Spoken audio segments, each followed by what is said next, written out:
తిరుమల లడ్డూ తయారీకి Tamil Nadu దిండిగల్లోని AR dairy మీ హయాంలోనే కల్తీ నెయ్యి సరఫరా చేసినా మీరెందుకు గుర్తించలేదని, అప్పట్లోనే ఎందుకు చర్యలు తీసుకోలేదని సిట్ అధికారులు టీటీడీ మాజీ చైర్మన్ భూమన కరుణాకర్ రెడ్డిని ప్రశ్నించారు.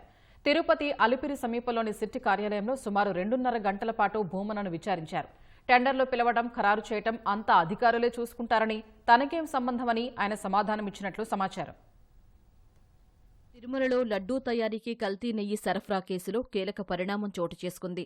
జగన్ పాలనలో టీటీడీలో తొలుత ప్రత్యేక ఆహ్వానితుడిగా, అనంతరం 2023 ఆగస్టు నుంచి వైసీపీ అధికారం కోల్పోయే వరకు పాలకమండలి చైర్మన్గా ఉన్న భూమన కరుణాకర్ రెడ్డిని సీబీఐ నేతృత్వంలోని సిట్ అధికారులు శనివారం ప్రశ్నించారు.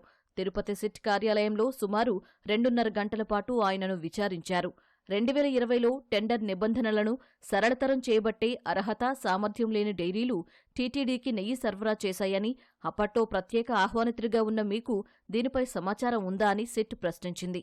సంబంధిత కమిటీలే నిర్ణయం తీసుకుంటాయని, తర్వాత బోర్డులో తీర్మానాలు చేస్తారని, వాటికి తాము ఆమోదం మాత్రమే తెలుపుతామని భూమన సిట్ అధికారులకు తెలిపారు.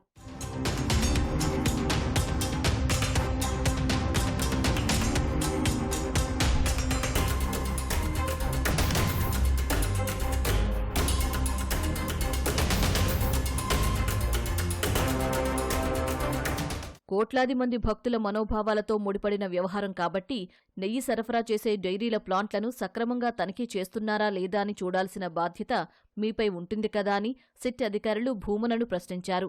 డైరీ నిపుణులు, కొనుగోళ్ల విభాగంలోని అధికారులు, ఉద్యోగులకే ఇందులో ప్రధాన పాత్ర ఉంటుందని భూమన చెప్పినట్లు సమాచారం.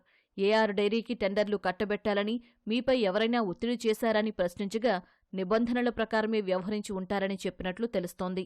2020లో టెండరు నిబంధనలు సడలించిన తర్వాత మీ హయాంలోనే తిరిగి గతంలోలాగే నిబంధనలు ఎందుకు కఠినతరం చేశారని సిట్ అధికారులు అడిగారు. పాల సేకరణ సామర్థ్యం, టర్నోవర్ పెంపునకు ఆమోదం తెలపడానికి కారణమేంటని ప్రశ్నించగా ఇది కూడా తన పరిధిలో లేని వ్యవహారమని, సంబంధిత అధికారులే చూసుకుంటారని భూమన చెప్పినట్టు తెలిసింది. భోలేబాబా ప్రతినిధులు మిమ్మల్ని ఎప్పుడైనా సంప్రదించారా అని అడగ్గా లేదని బదులిచ్చారు. శనివారం విచారణ కోసం హైదరాబాద్ నుంచి తిరుపతి వచ్చిన భూమన తర్వాత తిరిగి హైదరాబాద్కు వెళ్లిపోయారు.